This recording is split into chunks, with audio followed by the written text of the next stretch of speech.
বাংলাদেশি মুসলিম কবি ফারহাদ মাজহারের এক প্রশ্নে মোহাম্মদ ইউনুসের প্যান্ট ভিজে যায় অবস্থা। কিভাবে এবারে বলি।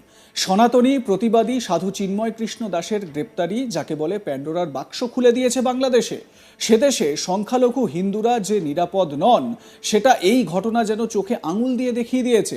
এই ঘটনার বিরুদ্ধে প্রতিবাদ বিক্ষোভের আগুনে পুড়ছে গোটা দেশ, আর সেই আগুনের আঁচ এসে পড়েছে প্রতিবেশী দেশ ভারতেও।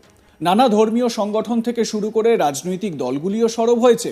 এই পরিস্থিতিতে দাঁড়িয়ে বাংলাদেশের বিভিন্ন ধর্মীয় সংগঠনের নেতারা সোমবার 9 ডিসেম্বর বৈঠক করেন অন্তর্বর্তী সরকারের প্রধান মোহাম্মদ ইউনুসের সঙ্গে।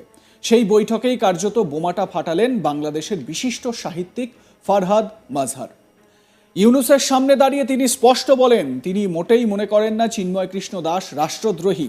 কী কারণে চিন্ময় কৃষ্ণ দাসকে গ্রেপ্তার করা হলো তা জানতে চান তিনি।